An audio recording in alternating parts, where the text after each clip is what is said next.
Good morning so far. And good morning to all of you. NBA Strategy Show, Thursday, January 2nd. Really weird to be saying January right now. I don't know why, but it just feels off.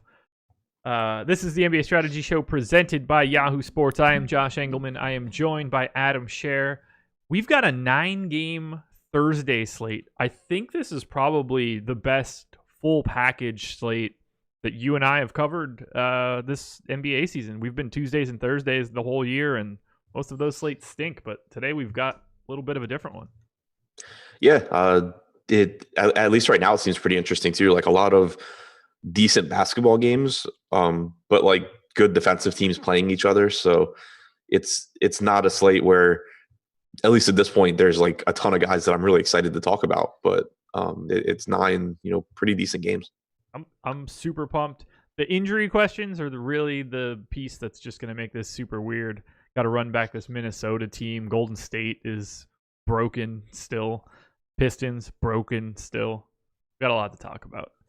I've got last night's slate pulled up in lineup study. We could take a look at that. Shout out to Mr. Mist. 9 lineups, $100,000. Winning lineup last night on DK.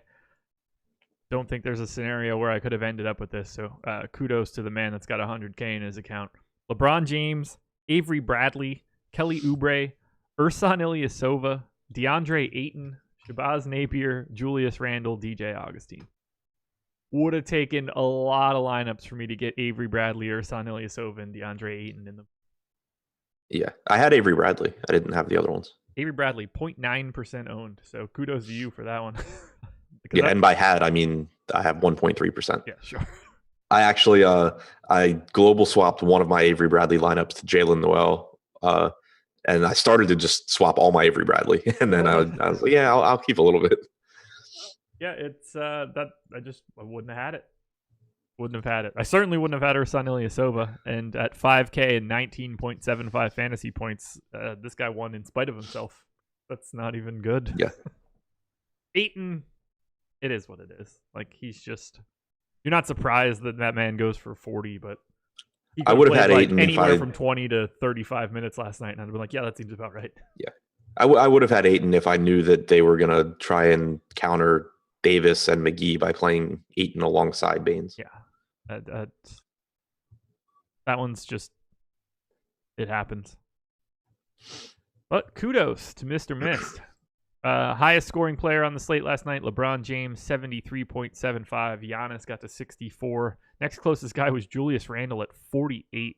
So just a like, you needed at least one of those two guys, and you probably needed them both. Although, I guess I just got done talking about how you didn't. So, or me. The highest ranked line that had LeBron and Giannis. It would be 9th. LeBron and Giannis was 9th. Seems about right. LeBron, obviously the key to it all. Yeah, I'll say mine was, my best lineup on DraftKings was Giannis LeBron, but it came in 55th. Highest value play of the day. Any ideas? Frank Ntilikina. Frank Ntilikina, 34.25 fantasy points at the flat minimum, 11.4x. He was in 83 lineups. Which is not annoying at all when one of my biggest stands on the field was Elfrid Payton.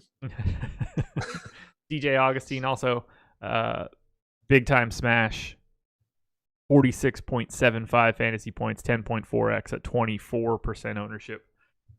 That's a biggie. And then if you were lucky enough to get 8.2x Kem Birch at the flat minimum, thanks to John Isaac, he was in Kem Birch 5 lineups. 5. It seems like 5 too many. Yeah, I agree. I absolutely agree. Yeah, pour one out for John Isaac, although I guess just a hyperextended knee, or at least that was the report as of last night. When I started reading the reports or started reading through the tweets, it was just like I would have assumed that someone went out there, cut both of his legs off, and then shot him. It was it looked bad. All I just read was prayers for John Isaac. Oh, this looks horrible. And it looked horrible for my lineups because I think I had like 55% or 60%. So it was really cool to just shut off NBA DFS at 7. Wait, no, that game tipped off at 6 o'clock, 6:05, 6:10. It's pretty much just done and dusted. Didn't need to open that app up any longer. I know by 7 Eastern, Alex had tweeted that he can't wait till 2021. How much did Alex have? He didn't play the $20 released. Wow. Oh yeah, he was flying traveling back yesterday. Yeah, I totally forgot. I knew that because I messaged him and he was like, "No, I'm flying back." Yeah, you're pulling it up now. Like, did he die? Yeah, plane land. One thing I did want to touch or check out. It's not something we've ever done before. I don't know entirely how this is going to work, but I think we could figure this out. So, how do I add all of this up? How can I group everybody at once? That work? I want to know what the average loss is for a lineup that has John Isaac in it compared to the average loss of someone that doesn't. Does that make sense? Yeah, and I have absolutely no idea how to do it. I need to group everybody. Group by place. Now I need everything together. How do I change the group sizes? What would be a group that wouldn't matter at all? Like it's just going to be the same across the board. You're speaking a foreign language right now. That's fair. Totally understand. Salary basically works. Because most people are going to be at 50 and 49.9, and that's gonna handle everything. All right, so on average, someone that spent all $50,000. That's the largest group of entries. They lost $1.75 in profit for every entry. I mean, that seems ridiculous. Wow, that is massive. That is so massive. So 49.9 was the lineup that won it. That was the only profitable salary total from yesterday. Oh, okay, yeah. I was wondering, 50K was minus $1.75. The rest of them were all basically just like every lineup was 60% garbage. But I want to see what the impact is if you had John Isaac in your lineups. Yeah, so that is nuts. Okay, so negative $1.75 profit for everybody in general that spent all $50,000 of their salary cap. If you had John Isaac, that was basically 30% of all of those lineups, your profit was negative $19.36. Wow. With the expected value of your of that lineup, just that if you had the full salary, which is a decent proxy, you lost like an extra $18. I mean, it's basically the whole entry. Negative $19.37 on a $20 entry. If you had John Isaac, you were not going to make any money. Your expected value on the moment that dude went out was like fucking 30 cents.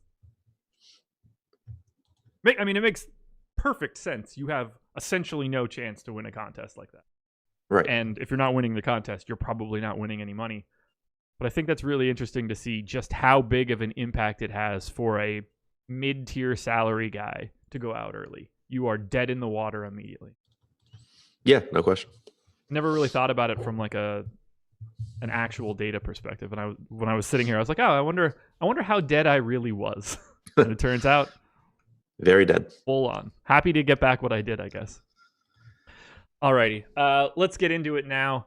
Yahoo Sports is the presenting sponsor of this show. I am dropping Emacs Cash Building Blocks article in from yesterday. It's going into YouTube chat right now. Check out the article. Check out Emac does one of these every single day, so you can get an idea of the structure. But at the bottom of the article, you can click the link, use the promo code AWESEMO to sign up at Yahoo and get up to $30 in Yahoo Sports rewards points, those YSRPs. It's the only place you can become a baller, first and foremost. You're going to find softer competition, lower management fees. They have CSV edit now. It's just a really great place to play. I highly recommend you guys go check it out. Again, the promo code is AWESEMO. One word, obviously. Now, if you are looking to sign up at awesemo.com, we got a couple promos going on right now that I think you guys should check out.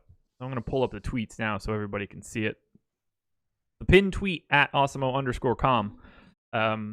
If you want to just get a little preview of what we have to offer, for $20, you can get 20 days of Awesemo Plus Platinum. That covers everything that we have, and it will only cost you $20. Just use the promo code 2020. It's a lot of 20s.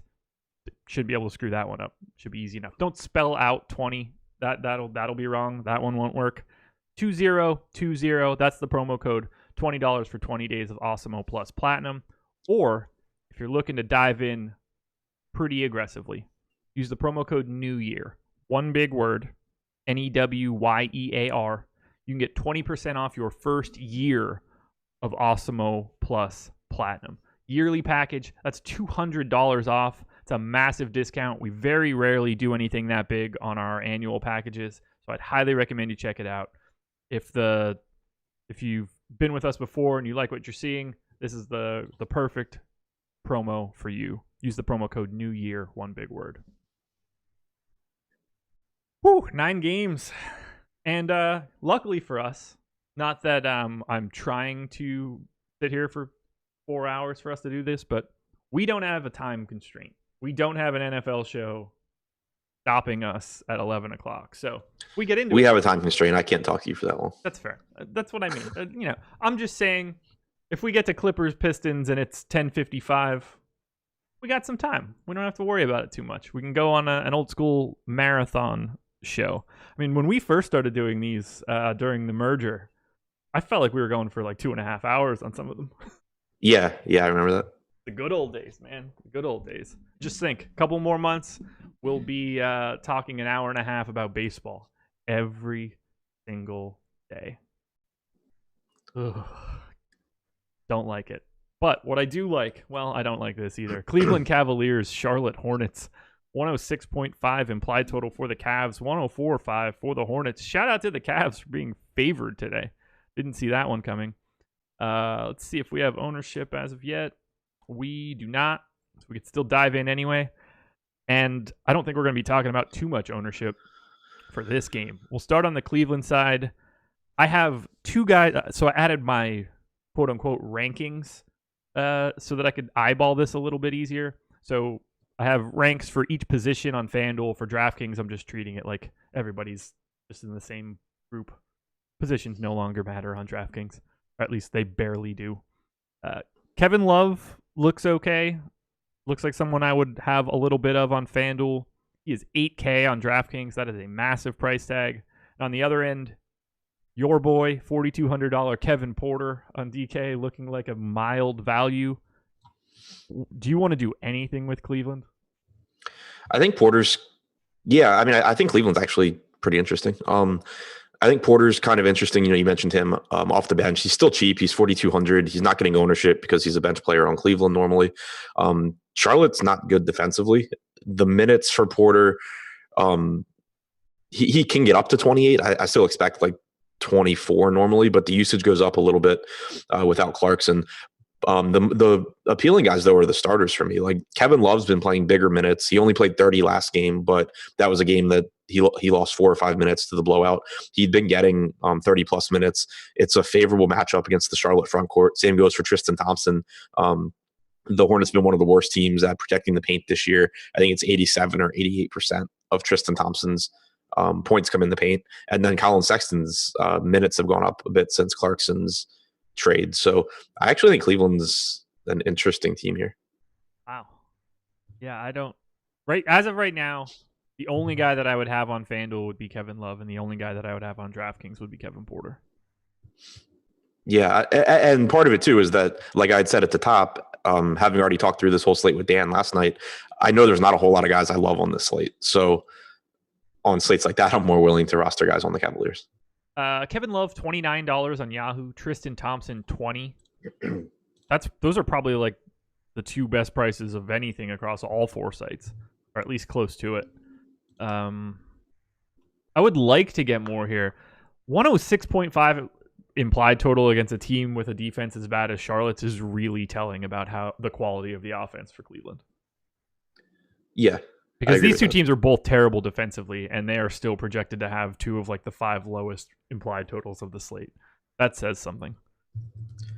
This strikes me as a game where you could be pretty upset that you don't have a lot of pieces from it. Wouldn't surprise me. If defense is so bad that everybody is just getting proper looks, I wouldn't be shocked. I just don't know how to plan for that. But we're going to be talking about a lot of garbage later that I'm going to have a ton of, and it's not going to make me feel much better. Let's go to the Charlotte side. This is basically 2 guys and 2 guys only for me. Although on DraftKings, you could sort of mix and match some value options. Devontae Graham, it's Terry Rozier. Graham, 7,700 on FanDuel, 8,200 on DK, 14.9 on Fantasy Draft, and $30 on Yahoo. I think Graham looks pretty solid. He is my number 4 shooting guard on FanDuel. Terry Rozier, I have ranked 7th. They're both marginal to me on DK. 8,200 for Graham, 6,800 for Rozier. Give me your thoughts on both of those guys, and if anybody else stands out to you from the Hornets. Those are the 2 main ones for me from Charlotte. The pricing isn't great, but it's not bad either. I mean, you're getting in competitive games, you should get 37, 38 minutes from Devontae Graham. He's over a fantasy point per minute guy. He's facing a terrible Cleveland defense. And again, the guys priced around him. Like as we go through the slate, you're going to see, you have Dinwiddie on the slate. You have Kyle Lowry on the slate, but you are talking about Lowry facing Miami, Dinwiddie facing Dallas. It's not like there's a lot of guys that are in great matchups. So I am interested in Graham. And then Rozier's price, he's not the same producer on average as Graham is, but you're still getting around 36 minutes from him. He's still playing this really bad defense. And obviously, in the context of one game, he can outproduce his 0.95 or whatever it is fantasy point per minute average and get up to Graham's level. So I think Graham and Rozier both look good. Okay. Are you trying to do any like PJ Washington or Miles Bridges or flipping a coin on which one of the centers is going to be relevant? Not a whole lot of that, no. Okay. Yeah, I don't. On a smaller slate, I think those guys start to open themselves up as potential plays in the mid tier. But for today, there's going to be enough value out there that I can't imagine just dragging the bottom of the Hornets. Yeah. Don't really have any other pricing to point out. Let's get out of this gross game. Indiana Pacers, Denver Nuggets. I have this line in here correctly? 209. I meant like spread. Yeah. Pacers by 1.5. Yeah. Wow. Okay. Pacers by 1.5. 105 for the Pacers. 103.5 for the Nuggets. Pacers looking to be without Malcolm Brogdon. He is doubtful, I believe, not out, but likely out. So right now, the bonus 8K on FanDuel, 8,400 on DraftKings. Miles Turner for 5K on DK is available. Aaron Holiday, probably the biggest benefactor from a playing time perspective with Brogdon out, 5,100 on FanDuel, 5,700 on DK. I'm going to have a little bit of Indiana, but even still, I'm not wild about it. Maybe Justin Holiday at 3,500 is the thing I like the most. It's not something that I'm really happy to say. I'm just not fond of rostering the Pacers.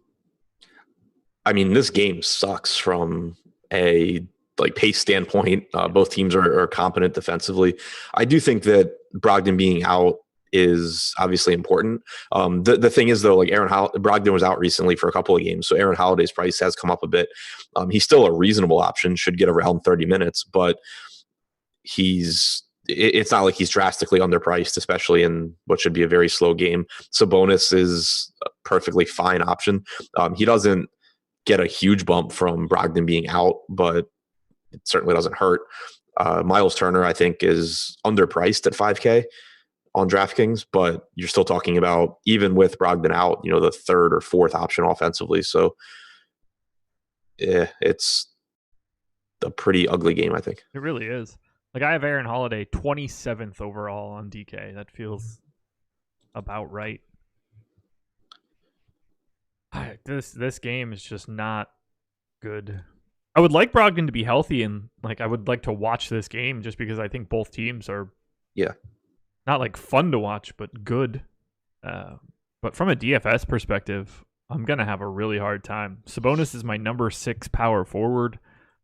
Like I'm gonna have him, but nothing crazy. I don't see a priority here, and I don't really see a priority on the Denver side either. I put Gary Harris in. He is questionable still with I believe it's a shin injury. We've got Jokic at 9,200 on FanDuel, 9,100 on DK, $41 on Yahoo. We've got Will Barton, 6,400 on FanDuel, 6,700 on DK. Those are the only two guys that I have ranked right now. And even then, it's not interesting. This is probably my least favorite game of the day. Yeah, I think I'm there with you. I wish that like Millsap would sit so that we could get a bunch of Mason Plumlee alongside Jokic in this matchup. Yeah. But we haven't seen Denver do that with Millsap healthy yet this year. So I can't, expect it to happen. I think maybe you get a couple extra minutes from Millsap because of the size of Indiana's front court, and he's got like 30 pounds on Jeremy Grant. But even so, it's just not very appealing. We just got ownership now. Sabonis 18% on FanDuel, 21 on DK. TJ McConnell at 19% on DraftKings. That feels a bit high. Everybody's in single digits on Denver on FanDuel and DK, except for Jamal Murray, 10% on DraftKings. Does that open up anything to you? Nope. All sounds fine. Okay. Circling back to the Cleveland-Charlotte game, just to point it out, Kevin Love and Tristan Thompson both around 10%. Kevin Porter on DK at 15%. And then Devontae Graham, 18% on FanDuel. Rozier, 10%. No one in double digits. No one in double digits on DraftKings. So pretty much what we were expecting there. Not a lot of public ownership coming into anything in these first games. One other thing to point out with Denver, and it's not really important since it's a 7:00 game. If Harris sits, I would expect that Porter goes back to the starting lineup. Yeah. We got Torrey Craig getting the start against Houston, but that's a matchup thing. So we saw Porter start for Harris 2 games ago. He's down to 3,900 on DraftKings and would be a reasonable value. Does 21% Sabonis feel high to you on DK today? Not really, just because of who's around him. I mean, I like Kevin Love, but I don't think it's crazy to say Sabonis is a little bit better than that. Porzingis is questionable. Kawhi is a different price point. Yeah, I think that's fine. Yeah, I think it might just be telling me that I'm paying down more at that sort of position. Yeah, I mean, in general, this slate right now, the way I feel about it is that excluding anything that's like a great value as far as cheap guys go, I think it's a slate where I'll probably just be pivoting a lot on the mid-range guys that are popular because I just don't have any. I don't have much in the way of mid-range or expensive guys that are jumping off the page just like, oh, they're popular, they should be, like they're so much better than everyone around them. So on slates like that, I just end up being a little bit more contrarian than usual. Okay. I have nothing else for Pacers Nuggets. Nope. Miami Heat, Toronto Raptors. Heat 5.5-point favorites in Miami. We will start on that Miami side. Big time ownership coming in to Jimmy Butler on FanDuel, 8,700. He is at 31%. That is the 7th highest projected ownership for the day. He's only at 14 on DK. Bam Adebayo at 13%. I prefer Bam to Jimmy Butler here. I prefer Bam on DraftKings to every other guy from the Heat. Not super concerned with these guys. It's pretty much just Butler and Bam on FanDuel. But I'll have Bam, Butler, Goran Dragic, probably a little Derek Jones, a little Kendrick Nunn. It's easier to get to some of these guys on DK. How do you want to manage the Heat here against the Raptors? I think obviously Butler and Bam are the two that stand out. I wish if Bam had power forward eligibility on DraftKings, he'd be probably one of my favorite plays. Being confined to center makes it a little bit tougher, but you're just getting massive minutes from him. Obviously he didn't come through against the Wizards, but still played about 36 minutes in that game. You've seen plenty of games recently where he plays even more than that. He contributes across the board. He's really productive. Toronto actually has not been great at preventing rebounds either, which obviously helps. So I really like Bam. I think Butler's a good play. He, of course, just does everything for Miami. He should play 35, 36 minutes, assuming this game's competitive. Price tag isn't super appealing on DraftKings. It's more appealing on FanDuel, but it's certainly doable.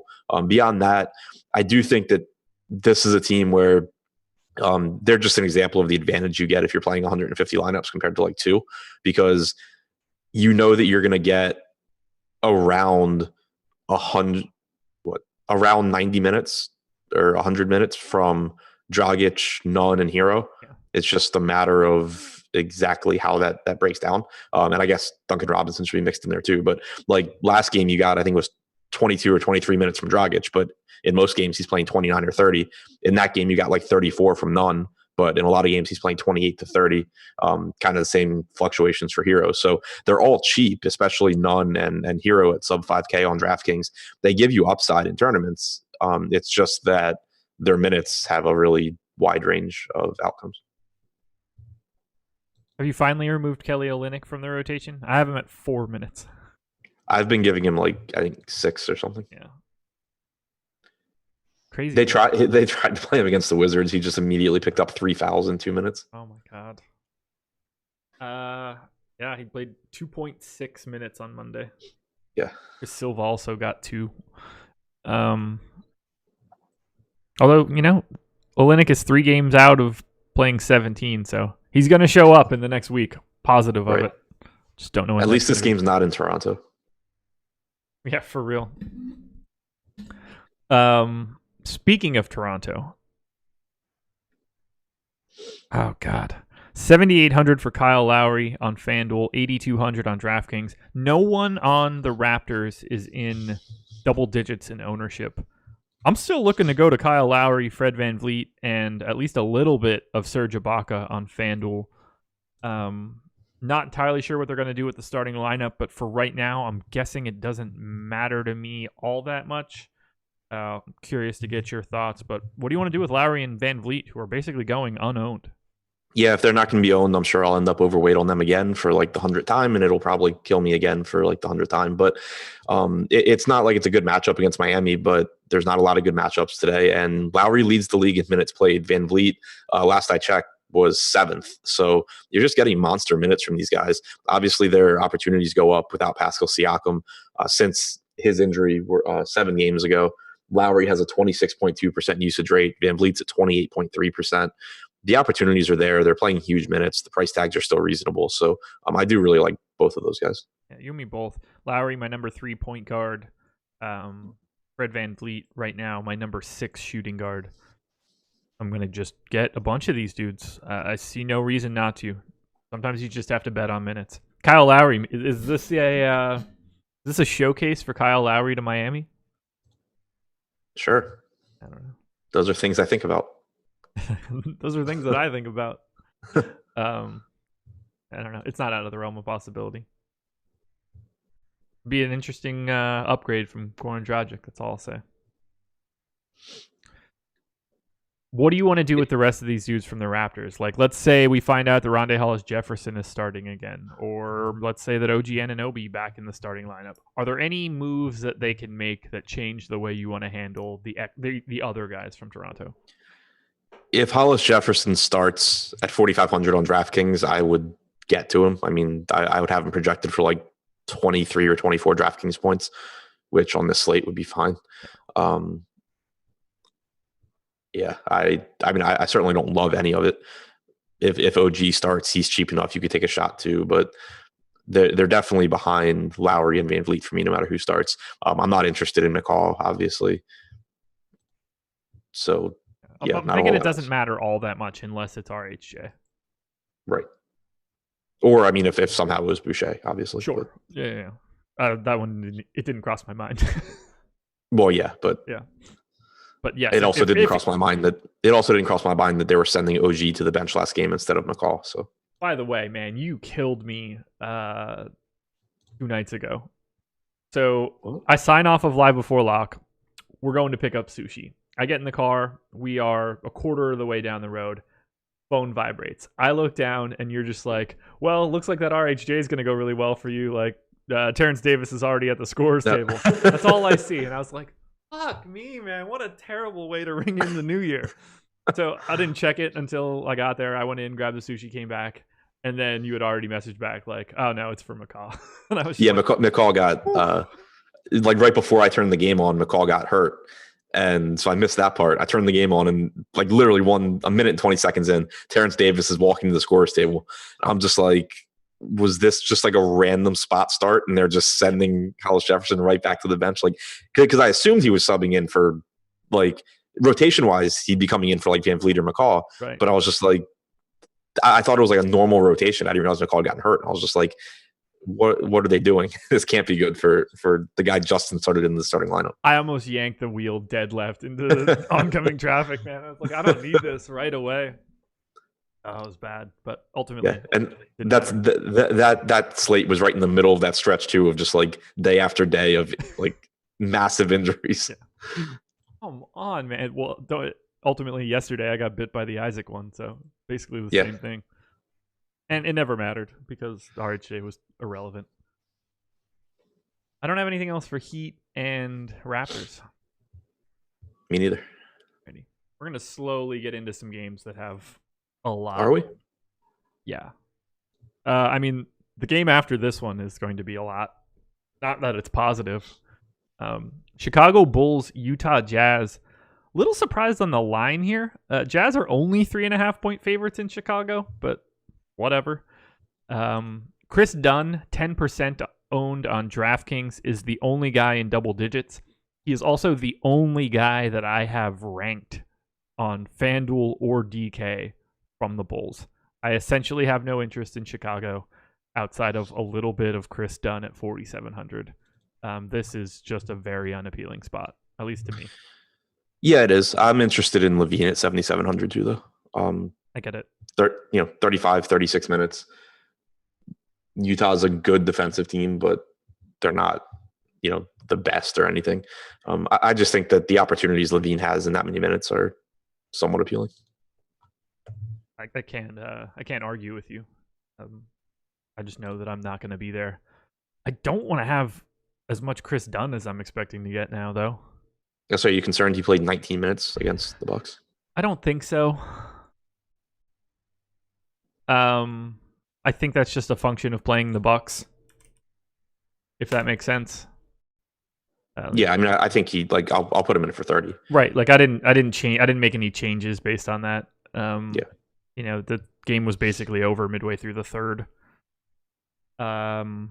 He played his rotation to start the third quarter and just never came back out on the floor because it was an absolute ass beating. So I assume that just continues like normal. Best I could do. Yeah, no, it seems right. I think Levine's my favorite play from Chicago, though. That's fine. Yeah, and it's not like, Dunn is simply just value filler in the mid tier. Right. Utah side, Gobert, Mitchell, and Bojan getting a little bit of love on FanDuel. Only Bojan on DraftKings in double digits. These are just guys that are going to be filler for me, but I'm happy to have them. Gobert, my number 6 center. Donovan Mitchell, my number 5 shooting guard. Bojan, my number 6 small forward on FanDuel. So nobody just flying to the top here. I'll rotate through these guys.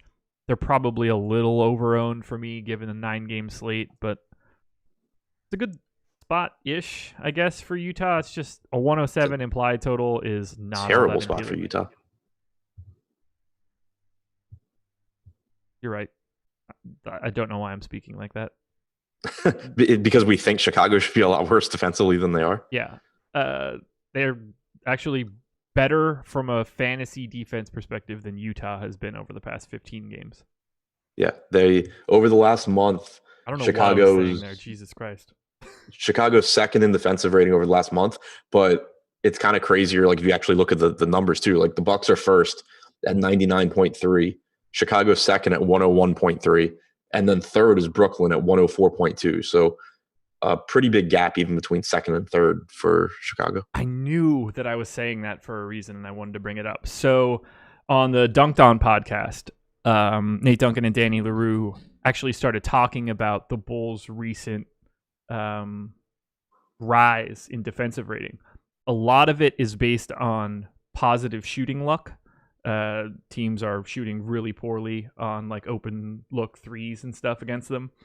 And then there was something to do with like a proportion of mid-range shots and their expected field goal percentage on those. Let me see if I can get to it in cleaning the glass quickly. But it's one of those things where you should expect Chicago to tumble a bit because teams are just not making anything against them. And I wanted to make sure, I wanted to remember to point that out.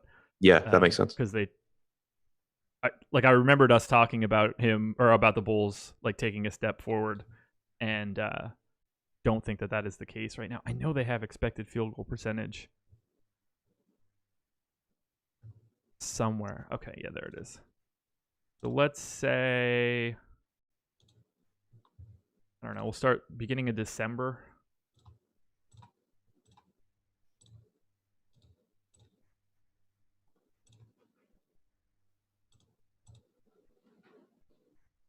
Eighth lowest opponent 3-point percentage over that time for the Bulls. They have given up that's their offense.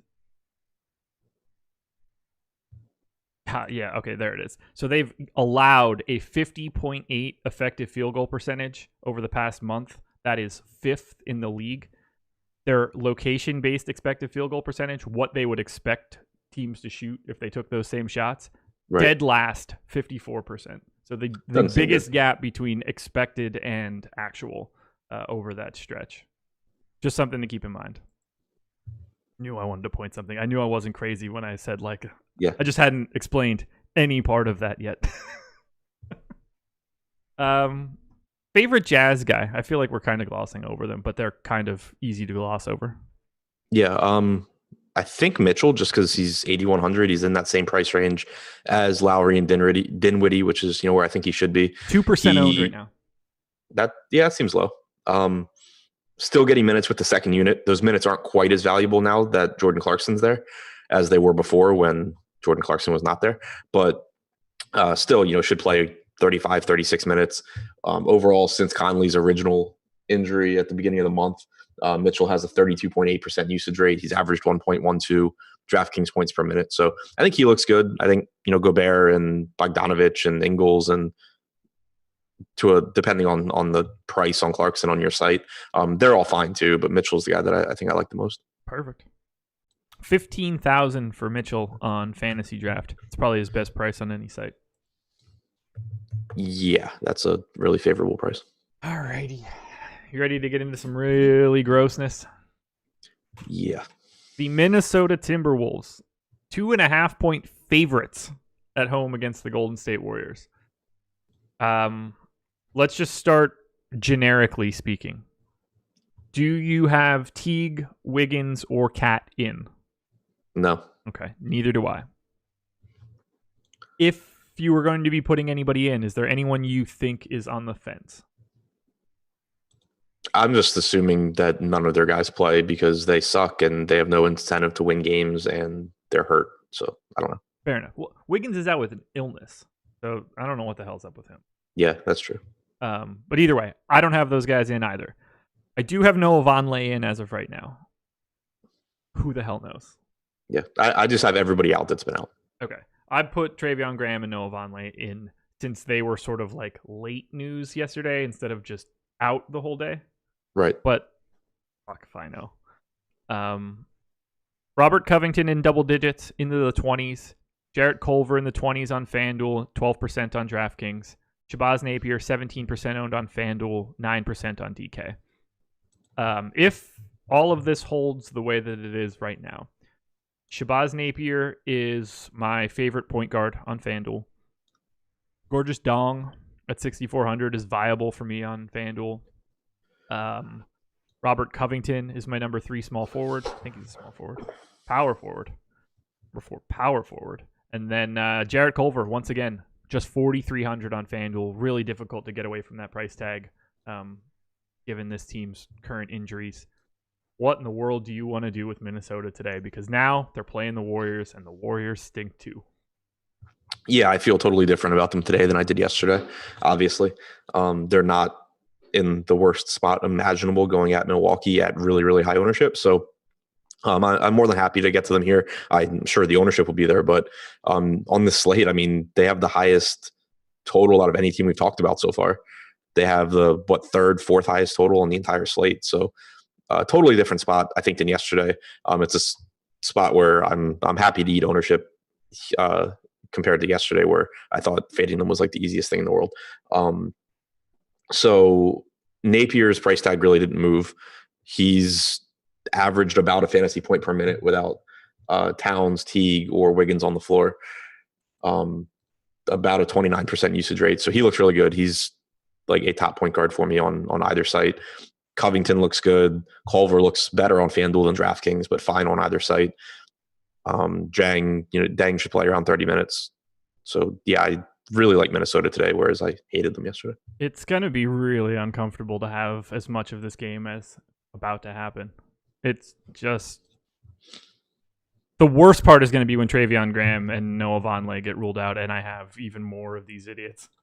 I was going to say, I mean, the thing to keep in mind is still that they have bodies, and they can just run a really bad rotation. That's still a risk here, but they're at least in a better matchup, so they should be productive when they're on the floor. I mean, even yesterday, you got 33 minutes from Covington. You got 33 from Culver. You got 31 from Napier. Nobody else topped like 26 minutes from Minnesota. If you get Graham back, if Vonleh comes back, it shouldn't matter. He should just take Naz Reid's minutes. But if Graham comes back, he potentially could just kind of steal minutes from everyone. Yeah. Or he could not, or someone just could drop from the rotation. Like, we don't really know. But the point being, like, even though they're banged up, they still played 10 guys yesterday. They potentially will have more than 10 guys today. So there is still risk of them not getting tons of minutes. This is just gross. It's absolutely gross. Favorite Minnesota Timberwolf today on DraftKings? Napier. Okay. I agree. He's my number 4 overall on DK.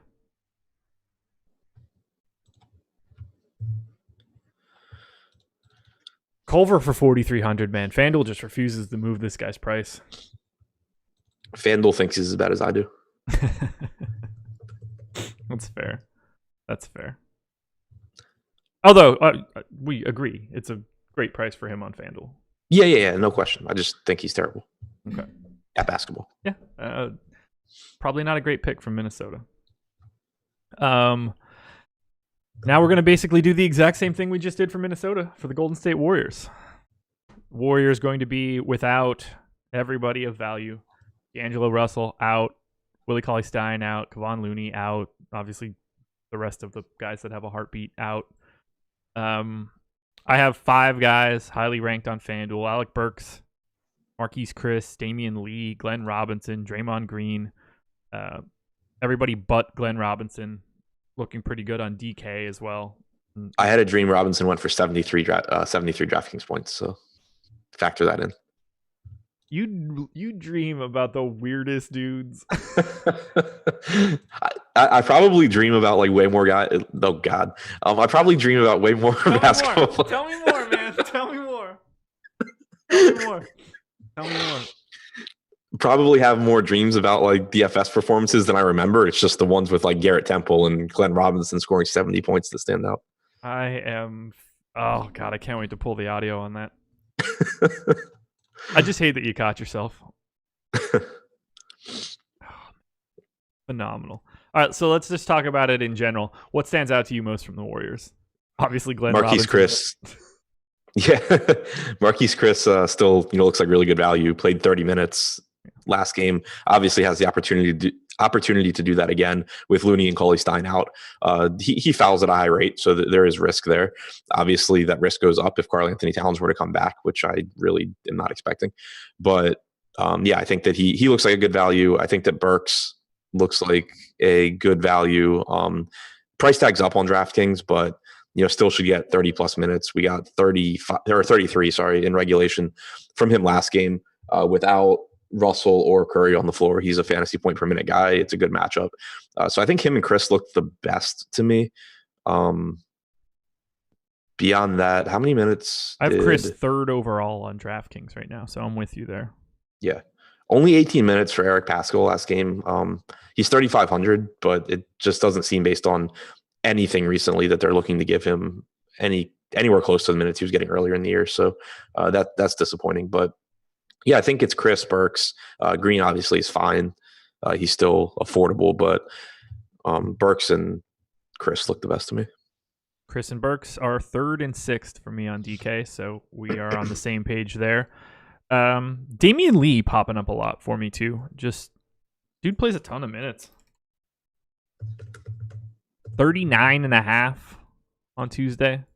Obviously went to OT, but yeah, so still like 34, 35. Right.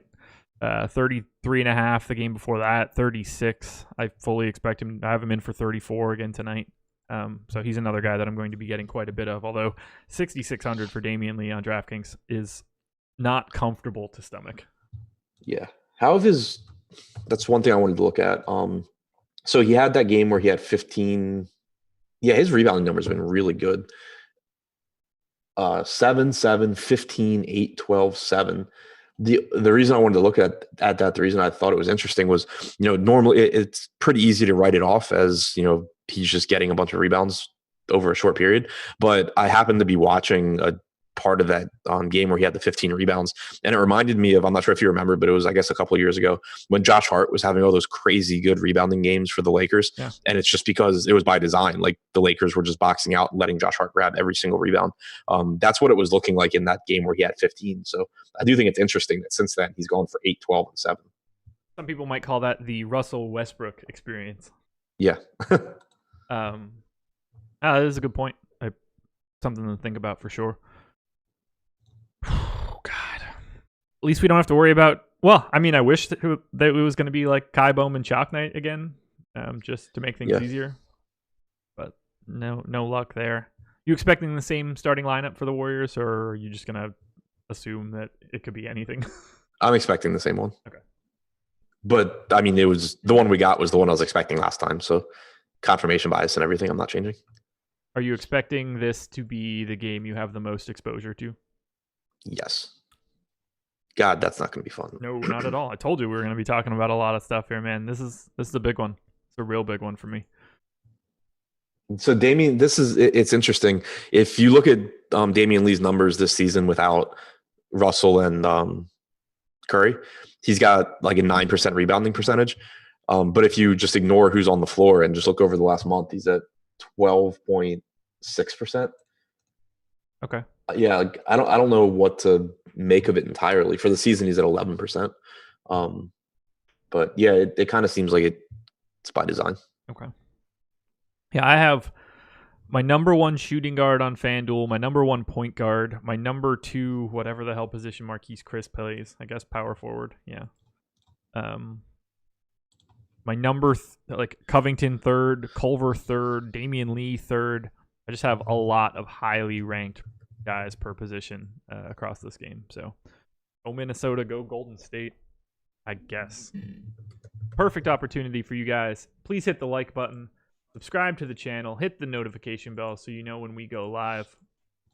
Coming up later today, Alex Baker is back. And the game plan live stream, 4 p.m., back behind the paywall. You guys will be able to get some tidbits from the boss man himself, Alex Baker. So if you are a premium sub, check it out today. Alex will be back, finally, off of a little bit of a much-deserved vacation. Jake will have his NHL strategy show at 4 as well. Lofty and Adam will be back at 5 p.m. for the deeper dive. And Emac and Chris Spags will be on live before lock tonight at 6. If you're looking for any free content from today, the NBA rankings are free and the NHL line changes article free as well. And if you do want to check out Alex's game plan stream, you could use the promos to sign up. 2020 will get you $20 of Awesemo Plus Platinum, 20 days of Awesemo Plus Platinum for $20. Or you can dive in right into the deep end. New year is the promo code, 20% off your first year of Awesemo Plus Platinum. 4 more games, man. 4 more games. Dallas Mavericks, Brooklyn Nets. Mavs are 7.5-point favorites at home against Brooklyn. I'm expecting Kristaps Porzingis to play. He was a late scratch 2 nights ago. He's questionable for today. I think I saw something that they're going to be like playing it by ear or something along those lines, but I'm expecting him to be in. We shall see if he is not. 10-8 though for Luka Doncic on FanDuel, 12K on DraftKings. We have Luka projected for 45% ownership on FanDuel. How are you managing my boy Luka Doncic? Obviously, very happy to get to him if I can.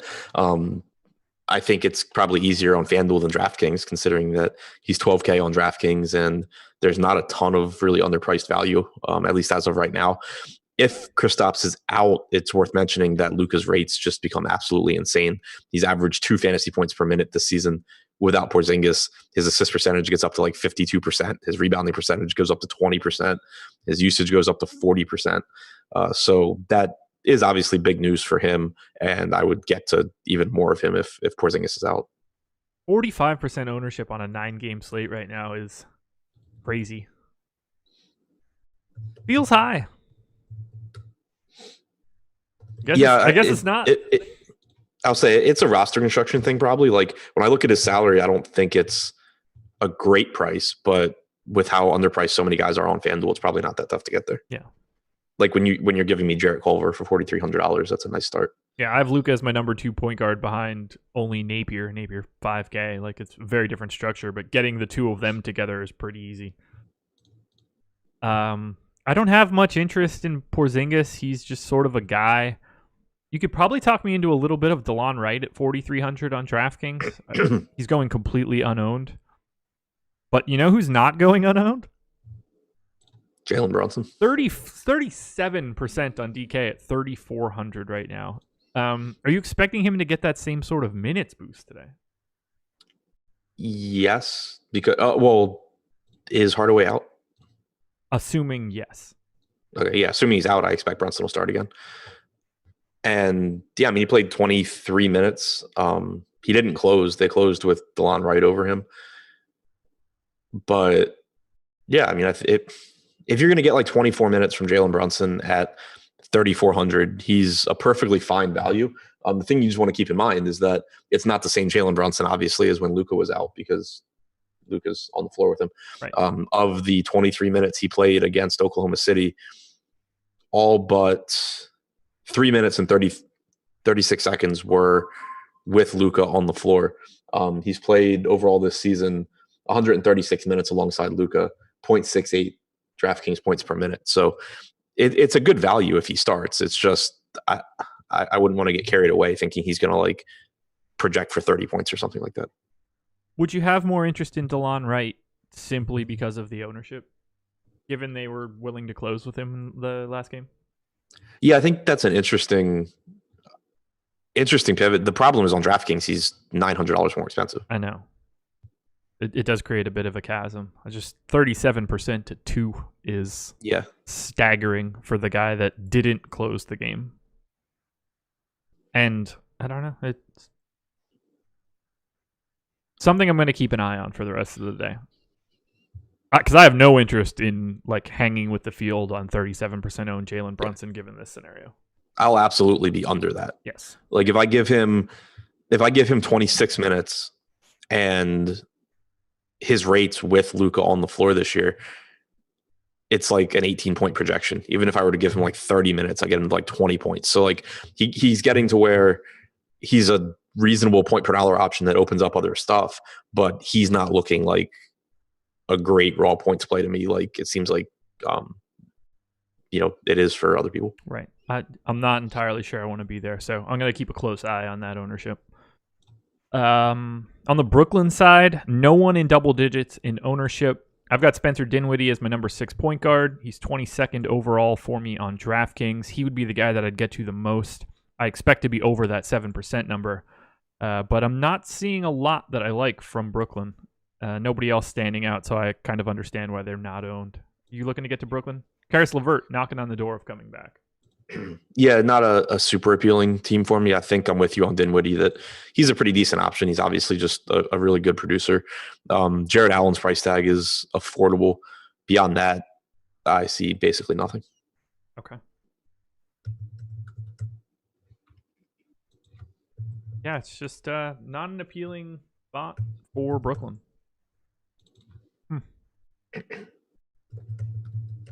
The Dinwiddie experience is like one game away from ending. Yeah, I hate it. So do I. I liked it a lot more, a month ago when he was like 6K and nobody really realized that he was going to dominate the entire game. 1.2 FanDuel points per minute over the last 30 days. Spencer Dinwiddie is legit. Who's a better basketball player, Spencer Dinwiddie or D'Angelo Russell? D'Angelo Russell. Fuck you. I hate you so much. I don't even know if you're giving me a real answer or not. That's the worst part here. Dinwiddie. Now I really don't know. That's the I shouldn't even have asked. Seriously. Garrett Temple. I didn't say he was the best player in your dreams, man. San Antonio Spurs, Oklahoma City Thunder. 110 implied total for the Spurs. 108 for the Thunder. Spurs 2-point favorites at home against OKC. DeJounte Murray 12% owned on FanDuel, 10K on DK, the only guy in double digits. A lot of Russell answers coming in, so I know who I don't like in YouTube chat. I mean, this just feels like the same sort of normal Spurs situation. I'll probably have a small amount of LaMarcus Aldridge, DeMar DeRozan, and I don't know, maybe like a little bit of $4,100 Derek White, but probably not. I don't find San Antonio to be appealing here. Yeah, I don't really love them either. I mean, 7,600 for Aldridge, 73 or 74 for DeRozan are both fine. 6K for Murray is fine, but nothing that stands out. This is unappealing. I hate projecting their rotation more than probably any other team in the league. Yes, I'm hoping I don't get to like 15% Trey Lyles like I did the other day. Only played 15 minutes on Tuesday. Yeah, he lost 6 minutes to fouls in the first half. Oh wait, never mind. That was his first foul. They just pulled him anyway. Yeah, there's no telling what's going to happen here. It's one of those weird things where you have to just make decisions on your own of who you think is going to get the minutes. Otherwise, you start being like, okay, this guy plays like 19, then 22, then 26. I'll give him 22. And you add them all up and you're like, oh shit, I have, like in this case, I have 3 minutes left for Marco Bellinelli. Like, right. That's not going to happen. Someone's going to get them. But it's like a rotating cast of 7 guys that are going to get like the extra 6. I just would rather ignore all of them. Bellinelli can very easily DNP here. The only reason he played last game was fouls on Lonnie Walker. Yeah. And the day that Marco Bellinelli DNPs, Damari Carroll will play like 12 minutes, and it'll be Bryn Forbes that plays 18 minutes. I've never been more confused by a team. Oklahoma City side, 11% Danilo Gallinari on DK, the only number in double digits. I'm going to have more than 6% Chris Paul on FanDuel, I would imagine, or more than 4% on DK. It's not like I want to have a ton or anything, but these guys just seem like they're going slightly underrepresented. Not a great spot, but I kind of want a little bit more of OKC than what the public is showing. Anybody stand out to you from the Thunder? I wouldn't say stand out. I think that Gallinari is a little underpriced at 6,100 on DraftKings. That's just a pretty solid price point for him. He's averaged about a fantasy point per minute this year. I would expect 30 to 32 minutes. So I think he looks like the best price on DraftKings. I think that Paul, Gilgeous-Alexander, and Adams are all okay as well. Okay. Yeah, I would go Paul, SGA, then Gallo. Steven Adams seems fine if you need like a dart throw center. He's at 2% ownership on FanDuel right now. I think that's worth a shot. But this might be the least appealing game of the slate, actually. Even worse than Pacers Nuggets. I think they're all unappealing except for the Minnesota game. That should go well for you. And that is a game between the Timberwolves and Warriors G League teams, so it's pretty unappealing in its own right. On to the Kings and Grizzlies. Yep. Sacramento Kings, Memphis Grizzlies. Kings 4-point favorites at home against the Grizz. No Marvin Bagley, out with another injury. Dude just can't seem to get to stay on the floor any longer. Harry Giles has been dusted off as the backup center again. Ownership coming in here, though. De'Aaron Fox, 21% on FanDuel. Buddy Hield at 24%. Holmes and Bielitsa both in double digits on FanDuel. Everyone but Holmes on DraftKings also in double digits.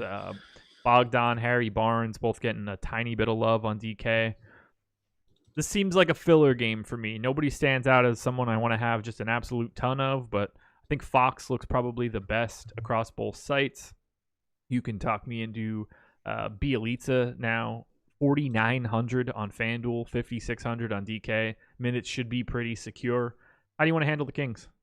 I think Fox looks good. I think it's a good spot for Sacramento. Like Memphis has struggled defensively this year. They're still playing fast. They're at fourth in pace over the last month. Fox's salary is still down. Played about 33 minutes against Denver, played about 32 minutes against the Clippers. He obviously can play more than that, but even if I project, 32, 33 minutes, he looks like a pretty good value. Buddy Hield looks decent to me as well. Played 36 minutes last game. The minutes have kind of been up and down, but he doesn't really lose much production when Fox is out there. So I still think he's underpriced. I'd be more interested in Bielitsa if they weren't playing Harry Giles at center now. When he was doing really well, it's because he was getting those backup center minutes behind Holmes, and that doesn't look like it's the case. So I think Fox and Hield look like the two top options to me. Holmes is fine as well. It's just a matter of, can he get those 34 or 36 minutes, or now that they're giving Giles run, is Giles going to just take 14 to 16? I can't believe they're giving Giles run at all. It makes no sense. Why would you not be at least showcasing Dwayne Dedmon to be like, oh, he's not fully cooked? Right. Yeah, I have no idea. Like they declined Harry Giles' fourth-year option. He is essentially not going to be back for the Kings. He has less tie to the Kings next year than than Dedmon does. So right. Really surprising. Not that that really matters to anything from a DFS perspective, just that they don't give a fuck about Harry Giles. Yeah, this just feels like I'm going to see a lot of lineups with a Sacramento King in it, and it could be one of like 6 different guys. Right. I think Fox will be one of my higher owned guards, though. Yeah, I have him 20th overall, so I guess I probably don't totally disagree with you there. Can't be too many guys ahead of him. Memphis side, highest owned guy right now is 8% owned DeAnthony Melton on DraftKings. Yeah, I agree with whatever your eyes just did when I said that. I have Ja Morant ranked 10th on FanDuel at point guard, 36th overall on DK.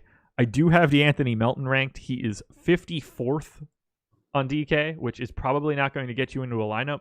I've only ranked 62 guys, so probably not going to see that with any sort of volume. He's basically only in the player pool because he's 8% owned. I'm not sure that there's a Grizzly that I will have today. I mean, it's a huge pace down spot. I can't. No, there it goes. I'll say I can't get my injury news to load, but we have Jay Crowder is questionable. Okay, I'll say, do we have news on Crowder? That's what I was trying to figure out.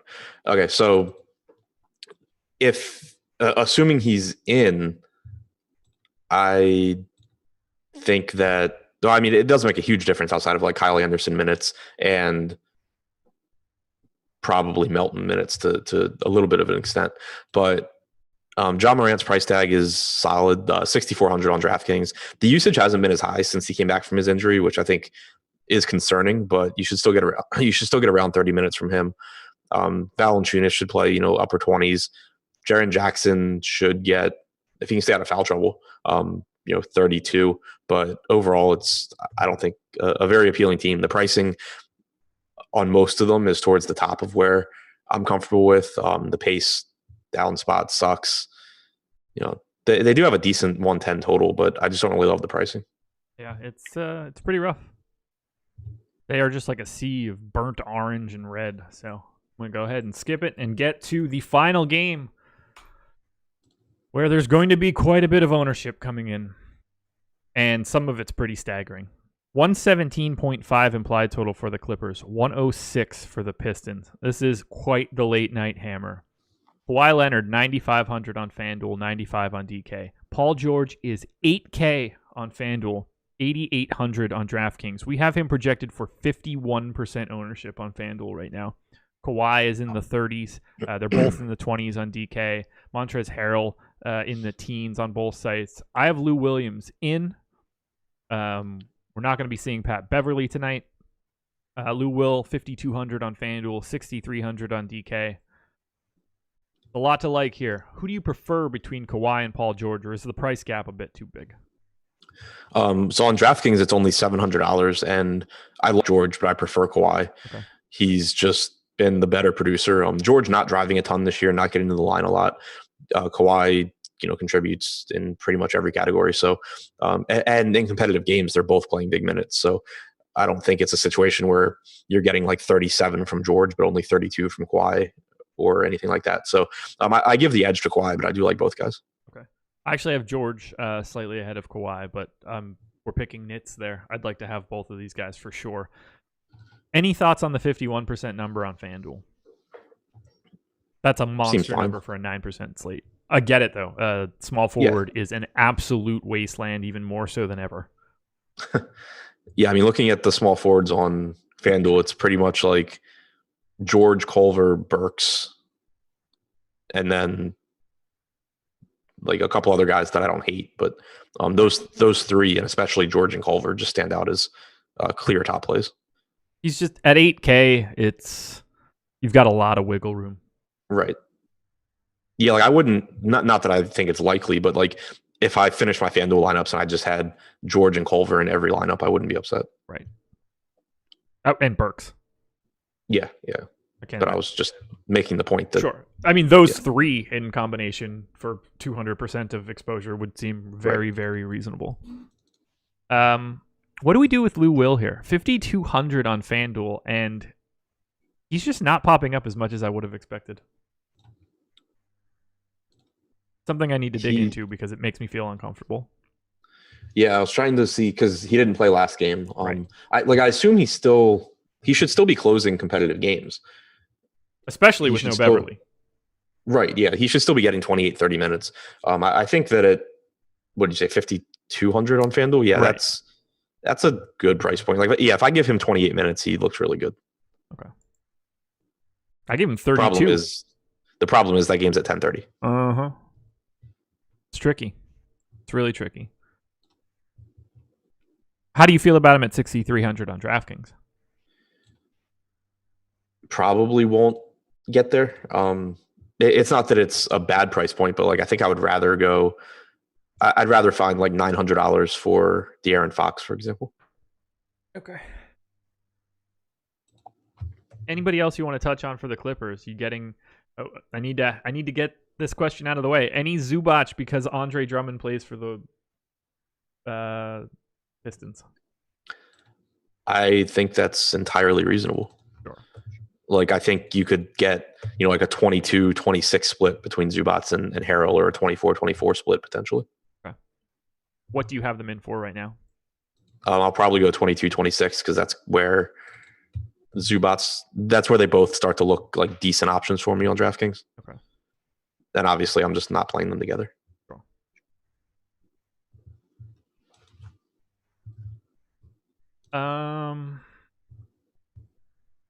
Mild adjustment.